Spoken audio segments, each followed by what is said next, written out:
Hindi marunong maging presidente ang nakaupo. Kasalanan ko ba yun? Hindi ko kasalanan that we are on this road to hell. Hindi ko kasalanan kung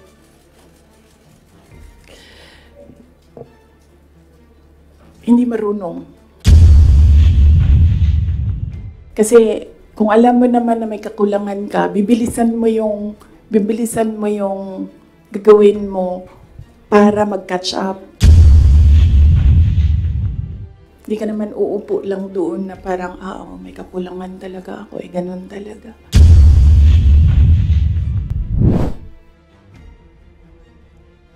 Antayin muna natin yung next House hearing. Kasi kulang pa yung mga sinasabi doon for me to answer. So, antayin muna natin yung House hearing before we talk about the House probe. And then sa Quad Committee, hindi pa naman nila nasasali yung pangalan ko doon. But I heard na gusto nilang isali yung pangalan ko doon. So, antayin na lang natin pag nasama na yung pangalan ko doon. And then, sa DSWD-AX, answered by Norman Baloro already. And then, other political issues, sa susunod na natin i-take up. Okay, so wala na tayong pag-uusapan. Tapos na.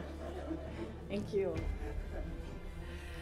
Okay, so saan ba ako magsisimula? Magsisimula ako sa, you have to bear with me ha. We'll start with 2021.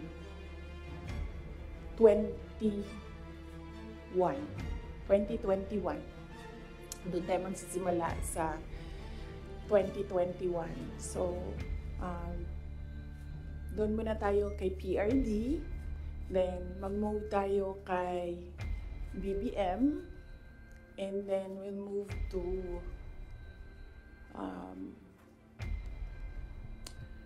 Martin Romualdez, and then merong isang person of that triangle, hindi muna natin siya i-mention because I'm waiting for more information coming out doon sa House probe bago ko i-mention yung pangalan niya. And then siguro a little of confidential funds. Okay? Okay. So 2021. Kasi madami ang nagsasabi na we are on this road to perdition. Our country is on this road to perdition because matigas ang ulo ni Inday Sara. Hindi siya nakinig sa tatay niya. Kung nakinig lang siya sa tatay niya, tumakbo siyang president, hindi mangyayari itong nangyayari sa bansa natin ngayon. Ayun, hindi lang yan isang beses na narinig ko, madaming beses. Even kapag pumupunta ako sa mga iba't ibang lugar, diretso ako sinasabihan ng mga tao, hindi ka kasi nakinig sa tatay mo. Or they would say,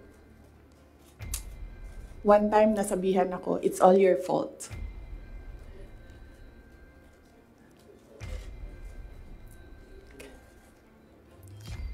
Alam nyo, kasi I don't like talking about my life. I don't like talking about my feelings. I only want to talk about my work. Kaya hindi ako nagsasalita. Pero ganito yung nangyari. PRD never ever asked me to run for president. Yan yung totoo. 7 times niya ako pinuntahan sa bahay ng nanay ko, sa bahay ng asawa ko, hindi siya talaga nagsabi sa akin na tumakbo ka for president. In fact, sinabi niya sa akin, huwag kang tumakbo for president kasi nanggaling ako dyan, mahirap siya na trabaho, anak kita, naaawa ako sa iyo to go through what I had to go through. Yan ang sinabi niya sa akin, paulit-ulit. And sino ang witness ko to say na totoo ang sinasabi ko? Yung nanay ko. Because sa 7 discussions na yon, nandoon ang nanay ko parati. Nakaupo, nakikinig, hindi nagsasalita. There was only one time, one discussion na nagsalita yung nanay ko.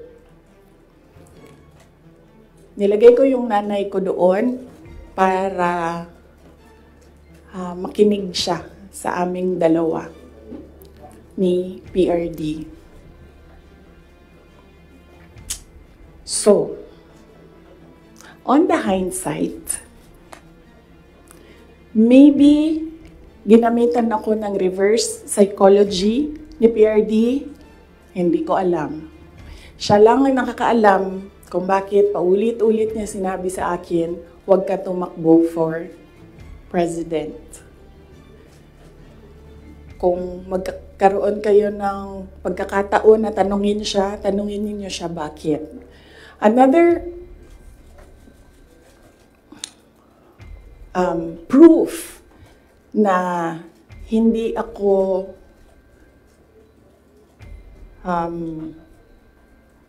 sinabihan ni PRD na tumakbong president. He left me a document, 2 papers in a folder. Unfortunately, naiwan ko sa bahay namin ngayon. Dala ko siya dito sa Manila para ipakita sa inyo, pero naiwan ko siya sa bahay. Ang nakalagay doon, so maybe the next time na magkita-kita tayo lahat, dalhin ko siya. You can read, but you cannot take photos. You cannot take videos of the document. Nakalagay doon, in gist lang. Sa left side, nagsasabi siya doon, hindi si PRD. Hindi si PRD ang sumulat nun, ibang tao. Nagsasabi yung tao doon, Sara should not run for any position. Dapat si Bongo ang tumakbong VP. Yun yung nakalagay sa left side na document. Nakalagay sa right side na document, Sara should not run for any position. She should endorse Bongo Rudy Duterte for President and Vice President. So yun yung proof ko. Yun yung dala-dala ni PRD na document nung very last meeting namin. Dala niya yung document na yon. So yun yung proof ko na hindi talaga nagsabi si President Duterte na tumakbo ako for president. And even if nagsabi siya, hindi din talaga ako tatakbo for president. Maaga ako nagsabi sa inyong lahat. Sabi ko, I don't know kung may mga media pa at the time na nandito ngayon. Sinabi ko, huwag nyo na muna akong tanungin about the presidency para hindi pa ulit-ulit yung tanong. Antayin nyo na lang January 2021. Pagdating ng January 2021, paalam ko sa inyo ang decision ko. Tatakbo akong president o hindi. And true enough, January 2021, maaga ako nagsabi sa lahat, sa taong bayan, na hindi ako tatakbong president. Unfortunately, hindi naniwala lahat. Kasi sinasabi ninyo, yan yung track ni President Duterte. Hindi ako tatakbong president, hindi ako tatakbong president. And then, nag-substitute siya. But,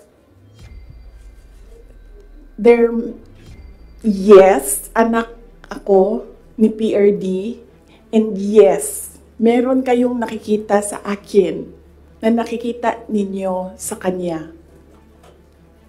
But I am a different person. Yung mga anak ninyo, hindi yan clones ninyo. Meron yan silang sariling pag-iisip, meron yan silang sariling kapasidad, meron yan silang sariling damdamin. Yun yung unfortunate part noong announcement ko noong January 2021 na hindi ako tatakbong president. Walang naniwala kasi sinabi nila, gagawin lang niya kung ano yung ginawa ng tatay niya. Hindi. Desisyon ko yun na hindi talaga ako tatakbong president.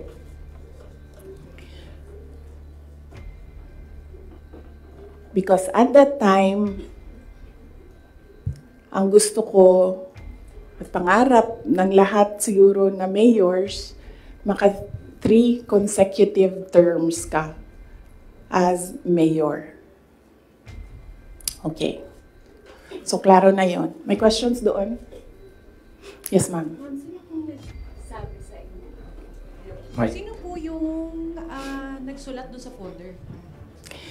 Unsigned siya, walang pangalan, and I think sinadya nila na wag lagyan ng pangalan yung 2 letters kasi it was really a Sara bashing document. It did not say anything nice about me. So, I think sinadya nila na hindi sabihin sa akin kung sino yung sumulat ng 2 documents. How did you feel, ma'am? How did you feel po when you seen those documents? Wala naman akong problema sa sarili ko. Alam ko kung anong kakayahan ko, alam ko kung anong kapasidad ko, alam ko kung ano yung kaya kong gawin. So kung ano man yung sabihin nila, nung 2 tao na yon, hindi siya nakaka-apekto sa akin. Well, yes, yun. Sige. Sir. Good morning, Mikael of Reuters. Ma'am, why are you telling all these details to us now? What's the context? Ang context nito is the sit-down that I promised everyone. Nagsabi ako na mag-sit down ako. Merong mga questions noon na sinabihan ko kayo na it needs a sit down. Pinut off ko yung sit down na yon. Sabi ko nga I don't like talking about my life. So hindi ko siya ginawa. Related siya sa letter A, PBBM's deception claim versus VP SD. So, kailangan ko kasi sabihin sa inyo ang simula hanggang ang huli. So, chronological order ko siya para maintindihan niyo yung kwento. So, yun. Yung deception. Actually, nung narinig ko yung deception,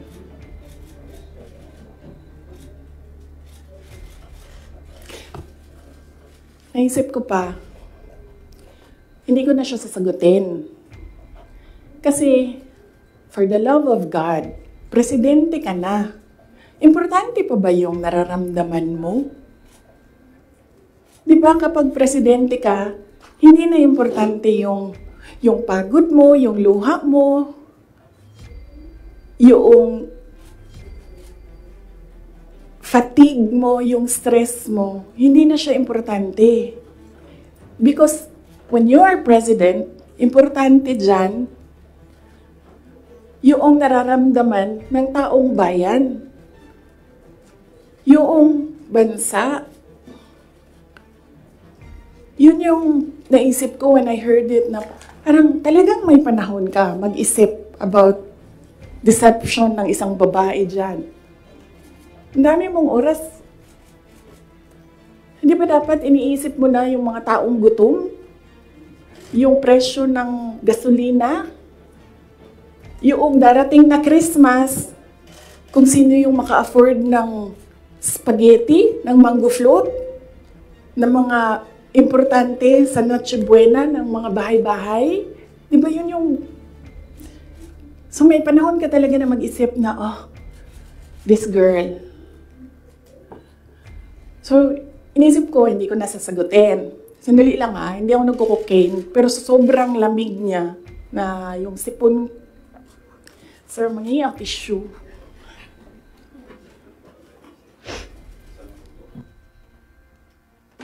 O, wag niyo lang hinaan, sir, kasi sa sobrang dami natin. Tissue lang, sir, may panyo ako. Ayoko ng panyo. Huwag niyo i-off, sir, kasi sa sobrang dami natin, mamamatay tayo dito pag walang aircon. Kasi hindi iikot yung hangin.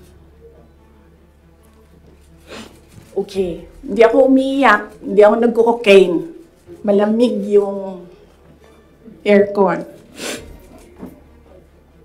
Okay. So yun. Hindi ko na siya sasagutin. Kasi naman, hindi naman siya mahalaga sa bayan. Pakialam natin sa kung anong nararamdaman ng President at Vice President, di ba? Ako gani, sa binisaya pa, dawat-dawat raman na. Di ba? Dawat-dawat rana. Ako, ginatira ko nila kada adlaw. I am a subject of a Mega Millions PR attack. I am a subject of a House Committee hearing.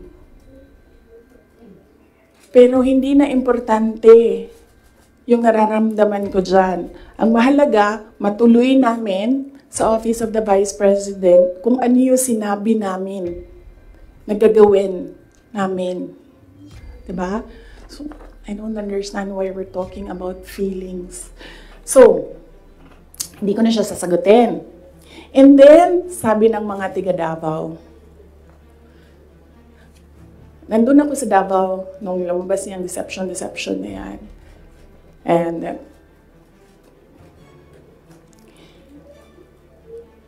iba-iba na yung reaction ng mga tiga Davao. And lahat, hindi maganda yung reaction.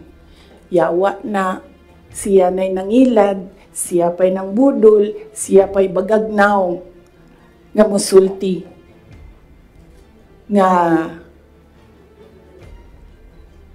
I was deceived.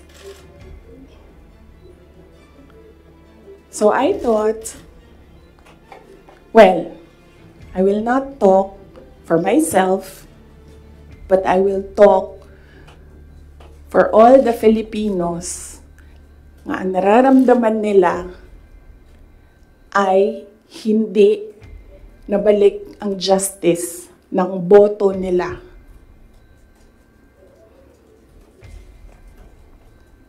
So yan yung context. Mahaba ng context. Okay? So nasaan ako? 2021 January. 2021 October, filing. Kita ninyo ako nag-file ng mayor.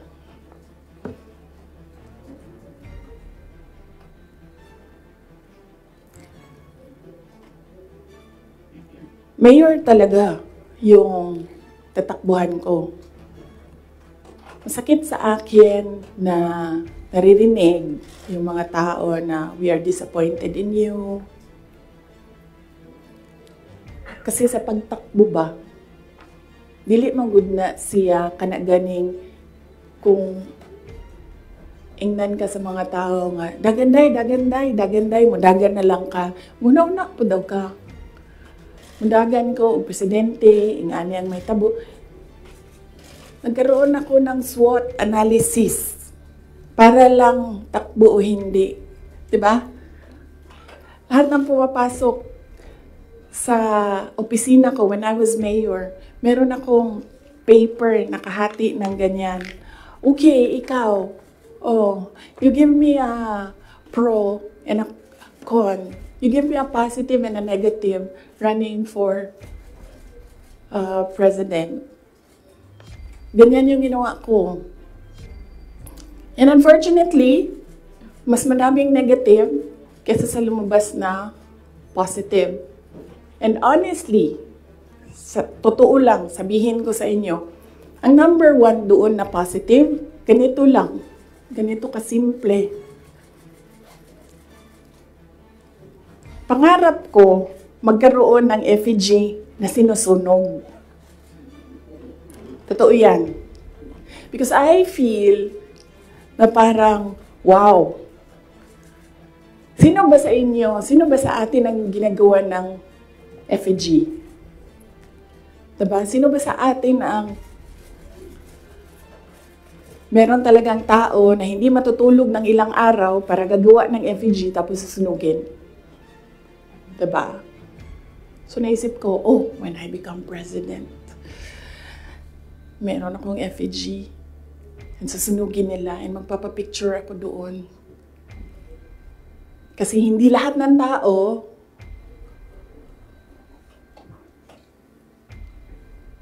merong ganon sa buhay nila. And then another positive was, mapupuntahan ko na lahat ng sulok ng Pilipinas. Makikilala ko na lahat ng mga tao, mga kababayan ko sa Pilipinas. Mapupuntahan ko lahat ng mga bansa na madaming Pilipino na nagtatrabaho doon, na tumutulong sa ekonomiya natin dito sa bansa. One of those positive things na nalista doon, na nasabi ko, kung makapunta ako doon sa kanilang lugar, baka naman ma-inspire sila na gawin kung ano yung ginagawa sa Davao City. At the time, bago ako bumaba for mayor, Davao City, nabayaran namin yung utang ng Davao City. 0 ang utang ng Davao City. Number 4 kami sa competitiveness across the country among all HUCs. Number 8 kami sa pinakamayaman na syudad. Insurgency-free kami. Ang dami naming awards. If I remember the number right, 117 awards ang 2016 namin until 2022 ang mga recognition namin sa lahat ng ginawa namin sa Davao. Hindi na nila kami matalo sa most child-friendly city in the Philippines. Nag-Hall of Fame na kami sa Davao. So naisip ko, baka naman, kung mapuntahan ko yung ibang lugar, may isip nila na, pwede yan dito sa amin. That will improve the quality of life of our kababayans. So anyway, sana ako.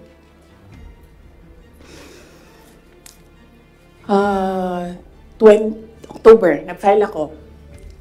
Pagdating ng late October, after deadline ng filing, tumawag sa akin si Senator Amy Marcos. Sabi niya sa akin, pwede ka ba tumakbong Vice President? Sabi ko sa kanya, alam mo, hindi ko pa narinig ever na sinabi sa akin na tumakbo akong Vice President. Sabi ko, bakit mo ako nire-request ngayon na tumakbong Vice President? And I'm happy that she was honest enough to say Kasi matatalo kami ni Lenny kung hindi mo dalahin ang Bisaya. It was very straightforward. Now, it was all about winning, sinabi niya sa akin. So sabi ko sa kanya, Bisaya naman day ang ato ang giistoryahan dinhi. Tawagan ninyo si Bato de la Rosa. Ask him to slide down to VP. Tumatakbo siyang president. And then ang answer niya was, nah. And then I told her, well, ask PRD to run as your vice president. And then she said, well, that's a closed book already kasi tumatakbo si BG. So, ask BG to run as your vice president. Mga Bisaya manatanan. And then she said na, I don't think kayanin na manalo kami kay Lenny. And then I said, ask Manny Pacquiao to slide down. He's already running for president. And she said, we already did. And Manny Pacquiao told us that God asked me to run for president. So how can you argue with God? Totoo yan. I don't think she will deny that. Very straightforward naman si Senator Amy Marcos eh. Mainit na siya ngayon.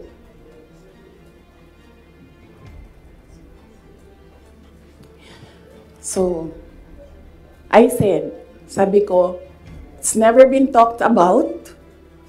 I need to talk to my family and I need to see kung mananalo ba ako for vice president. Because I've never seen my numbers as vice president. And then she said, okay, let's talk about it. And then, early November, nandun ako sa Cebu. Pumunta ako sa Cebu, nakita niyo yun, diba? For an event. And, nandoon din sila. Hindi ko alam kung bakit sila. When I say sila, si BBM, tsaka si Senator Amy. And, nag-request sila ng pag-uusap din.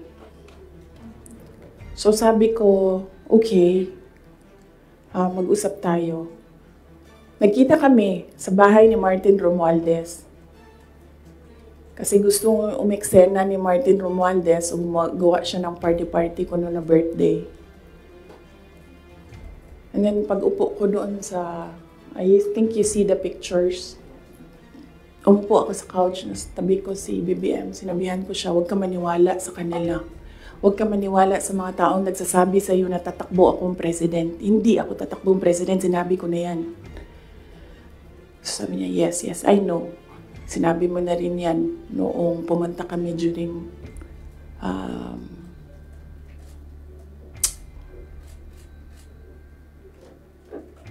birthday ko. May 29 ata sila pumunta sa Davao. So okay na yon. And then we had another meeting na wala na si Martin Romualdez. Kasi, hindi naman talaga siya kasali. Sinisiksik lang niya yung sarili niya. Totoo yan. Ito yan. Papunta tayo kay Martin mamaya. Gusto nyo?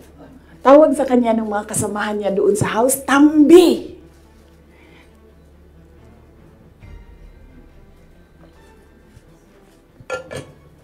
Anyway, nagkaroon kami ng ibang meeting. Sa Cebu pa rin.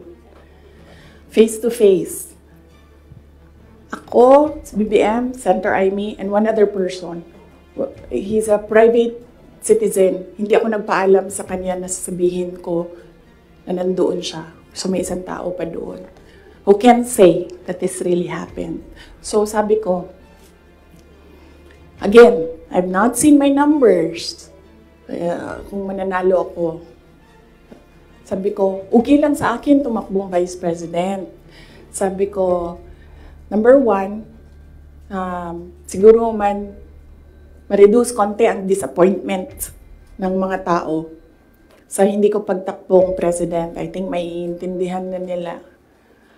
And ito na lang yung i-offer ko sa kanila, mag-vice president ako. Number two, madaming big ticket projects. Si PRD. Sa build. At that time, na gusto ko sana makita na magawa para sa bayan. Kasi hindi natapos. Kasi kulang nga talaga ang 6 years. So sa ngayon, magte-third year na tayo, wala pa tayong nakikita na big ticket projects, di ba? For 2028, huwag na kayong mag-expect na meron kayong makita. Kasi it takes more than 6 years to prepare for a big ticket project. So sabi ko, and sinabi ko sa sarili ko, bata pa naman ako, hindi naman ako nagmamadali, wala naman akong papupuntahan. And naisip ko, I cannot do anything more for Davao City. Number 4 na kami. Naisip ko, I don't think kaya ko siya i-elevate to number 3, number 2, number 1. Hanggang dun lang yung kaya ko gawin. So, ibibigay ko sa iba, maybe they have more ideas, more innovation para mapagawa nilang number 3 ang Davao sa buong Pilipinas. So, I said, okay, I need to see my numbers. Sabi nila, okay, we can do a quick and dirty survey. Sabi ko, oh, sige. Sabi ko, gawin nyo. And then you come back to me kung ano ang mangyayari. So, nagpagawa sila, and then tinawag nila ako. Sabi nung nag-survey, ito yung survey, okay naman, sabi nung nag-survey, wag lang kayong maghiwalay, mananalo kayong dalawa. Ito yun. Hindi pwede mag-picture, pero pwede ko ipakita sa inyo mamaya. Kinoveran lang namin yung mga private citizens dito sa photo na ito. Ito, pinresent yung survey. May cover lang yung mga tao na private citizens. Ang nandito, Senator Amy, Governor Claude Bautista, Congressman Claude Bautista, former Mayor Luigi Quisumbing, Attorney Vic Rodriguez, Inday Sara, the infamous Vice President BBM Sandro Marcos. Pwede nyo tingnan mamaya. Bawal mag-picture ha. Okay. So sabi ko, okay, balikan ko kayo, kausapin ko pamilya ko. Kinausap ko, mama ko. Kinausap ko yung dalawa kong kapatid, si Paulo at si Baste. Umupo kaming 4. Sabi ko, takbo akong Vice President, ito yung mga rason. Sabihin niyo sa akin, bakit hindi ako tumakbong Vice President? Wala man sila sinabi. Ang sinabi lang ng mga kapatid ko, anong matulong namin sa iyo. And then sabi ng nanay ko, okay, sige. And then, sumulat ako ng letter. In-address ko kay PRD. Sinabihan ko yung kapatid ko, si Baste. Kinausap ko siya. Sabi ko sa kanya, kaya mo ba ang gawing number 3 itong Davao City? Kaya mo bang saluhin? Kasi kung hindi mo gusto, di mo pa kaya, hindi ako tatakbong Vice President. Sabi ng kapatid ko, kaya ko, gagawin namin. Okay, tumakbo kang Vice President. So sabi ko sa kanya, okay, we're okay with you. Pakidala nitong sulat kay PRD. Sabi ng Baste, ginanon doon ng PRD, and then ginanon niya. And then he said, na, wala na akong masasabi dyan. So,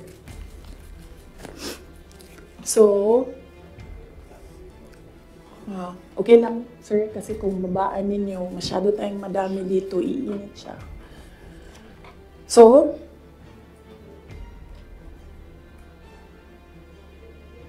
tumakbo ko ang Vice President, alam na natin lahat yon. Ginawa ko yung kampanya, alam na natin lahat yon. Okay, so, no, hindi ko sinuway, hindi matigas ang ulo ko, hindi totoo na pinatakbo akong President, ni President Duterte. In fact, every time makita niya ako ngayon, sinasabihan niya ako, huwag ka tumakbong President. Sabi niya, yung dinadaanan mo ngayon, wala iyan. Kung ikaw ay President, mas mahirap pa. Sabi niya, maawa lang ako sa'yo. May heart pala siya. So, klaro na yan. Hindi ko kasalanan that we are on this road to hell. Hindi ko kasalanan kung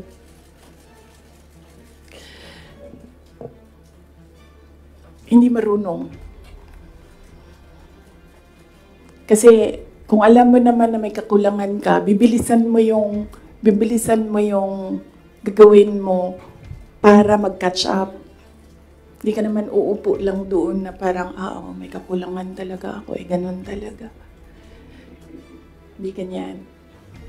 So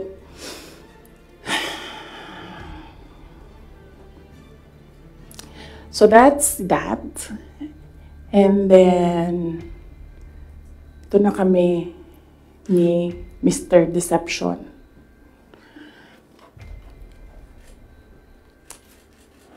Sabi ko sa kanya, 2 lang.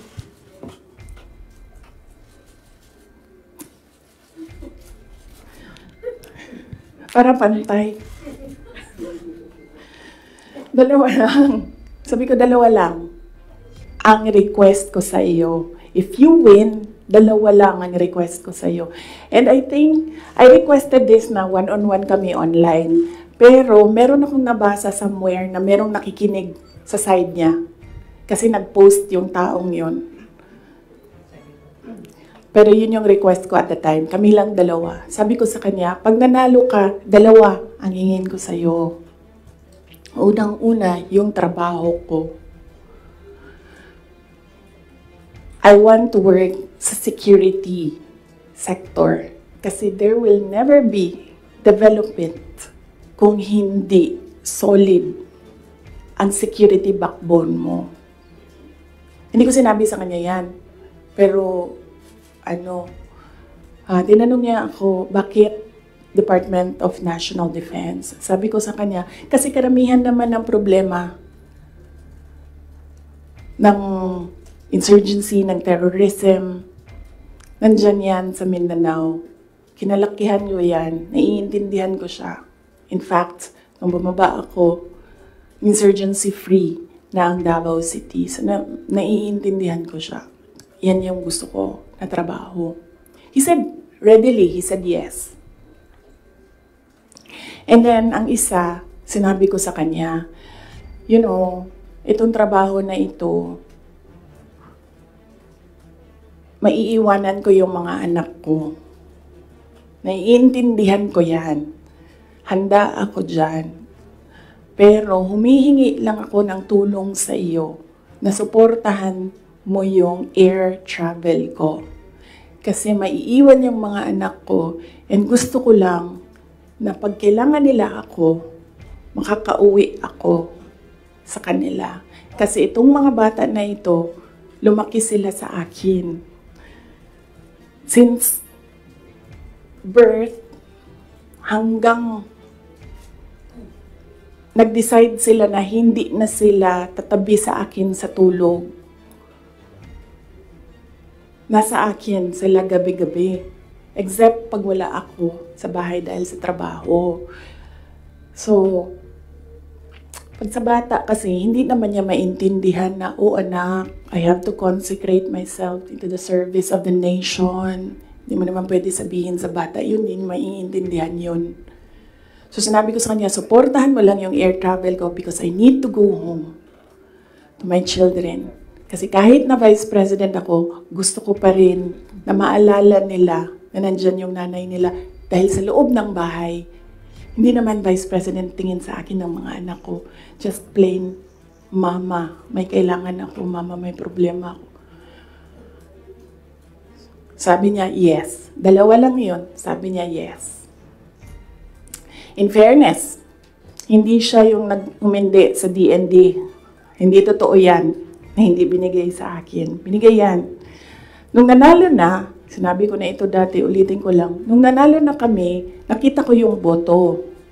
And then I realized, sabi ko, gagawin talaga ng mga tao na ipaaway kami para masira yung partnership. Yun talaga ang gagawin. Lalong-lalo na ng mga yellow, ng mga liberal. Kasi yun yung gusto nila. So sabi ko, they will exploit this. And dahil nasa DND ako, araw-araw ako pagdududahan. Anong ginagawa ng babaeng yan dyan? Usa na iya, ginabuhat. Asam na siya gaadto. Planning ako dita. Planning to overthrow the government. Kasi DND yan. Hawak mo ang military. So sabi ko sa sarili ko, ayaw ko na magtrabaho ng ganun. Na araw-araw ka pinag-iisipan na meron kang gawin. Samok ra siya ba? Magtrabaho ka, unya na pa ingana nga intriga, madaot lang imuhang kamada. So ingon ko, sabi ko sa kanya, pwede ba ako lumibat sa education? Kasi 3 naman yung plataforma ko. Mapayapang pamumuhay, trabaho, edukasyon. So sabi ko, pwede ako lumipat ng DepEd. Sinabi ko din sa kanya kung bakit. Ayaw ko na intrigahin ako. And then he said yes. So napunta ako sa DepEd. And then the other one, sabi ko, supportan mo yung air travel ko. Sabi ko, di na nangyari yun.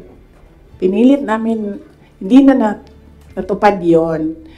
Isang beses sinabihan ko siya. Sabi ko, pwede ba sabihan mo yung 250? Kasi ako ang priority. Hindi ikaw. Kasi yan yung usapan natin. Kasi naiintindihan mo, di ba? Na meron akong maliliit na anak. Tapos sinabi siya, do I have to tell them? Na semi-British accent. And I said, of course. Kasi presidente ka, ikaw magsabi. So, hindi na. Isang beses. And then one time, priority daw si Lisa. Hindi ko alam kung anong trabaho niya para sa bayan na ito. And then one time, priority daw si ganyan.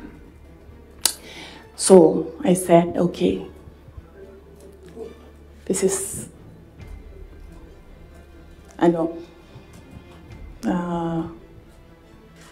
some form of insincerity.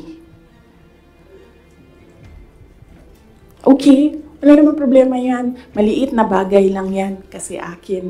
Problema ko lang naman yan, di man yung problema ng bayan. Problema ba ng bayan, paano ako babiyahe? Di naman. So, maliit na bagay. Ako na gagawa ng paraan para ako maging nanay. Hindi na ninyo problema yan. Maliit na bagay lang yan. Okay. So, that was that. That was personal sa aming dalawa. And then, dito na tayo sa DepEd. Alam niyo na yon, diba? Sinabi ko na sa inyo ang budget ng DepEd. Question? Yes, ma'am. You said for around 11:14 a.m. Hindi ko kasalanan na we're in this road to hell. Hindi ko kasalanan na hindi marunong. You did not finish your sentence, sir, ma'am. Can you elaborate po? Hindi marunong maging presidente ang nakaupo. Kasalanan ko ba yun? Hindi. Ba sinasabi ng mga tao, kasalanan mo kasi hindi ka tumakbo, ikaw sana yung presidente, hindi siya. But then I said, maaga ako nagsabi na hindi ako tatakbo for president. May madaming mga negative doon sa listahan. Okay. So, yes, sir. Yes. Sir, tapos ka na. Balikan kita. Ikaw muna, sir. Hanggang anong oras ito, JC? It's up to you, ma'am. To you.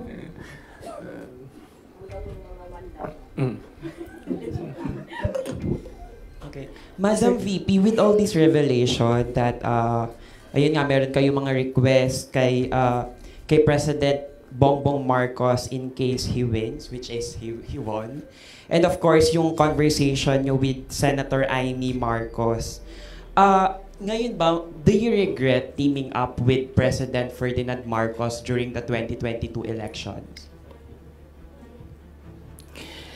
Alam mo, inisip ko yan. Naisip ko na yan. And then naisip ko kasi, ganito. Sila yung tumatakbo, diba? Tumakbo si BBM, tumakbo si Lenny. So, either lang naman sa kanila yung mananalo noon. Tapos mayor ako ngayon. Imagine natin, parallel world na either sa kanila ang president and then ako ang mayor. So I'm sure, lahat ng mga nakapalibot sa kanila, magtitingin pa rin sila sa akin doon sa Davao City. Hahabulin pa rin nila ako doon sa Davao City because tinitingnan nila. Yung mga nakapalibot sa kanila, wala na yan silang pakialam kasi president na sila, di ba? Pero yung mga nakapalibot sa kanila, may pakialam. Kasi sila yung tumitingin ng future. Sila yung tumitingin ng 2028. And then, meron akong realization yan because ang nagsabi sa akin yan, si former Senate President Manny Villar. Sabi niya, wala kang kawala dyan. Saan ka man magtago, saan ka man pumunta, hahabulin ka nila kasi tinitingnan nila ang 2028. So, I don't regret running for Vice President. Kasi imagine nyo, kung mayor ako, tas hinahabol nila ako ngayon. Diba? Napakadali nila ako i-suspend. Napakadali nila ako kasuhan. Napakadali nila ako tanggalin sa pwesto as mayor. Ngayon, hindi nila ako matanggal.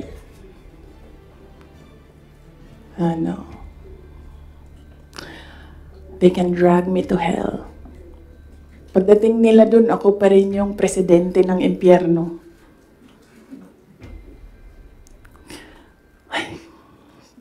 Yes. Jason? Yes. Pahiram ako ng ballpen, lagyan ko lang ng note kung saan ako nag-stop kasi para alam natin saan tayo mag-start. Mamaya. Kung sinabi niyo po na hindi kayo nagsisi na tumakbo kayo for Vice President, pero nagsisi po ba kayo na nakipag-tandem kayo kay President Bongbong Marcos?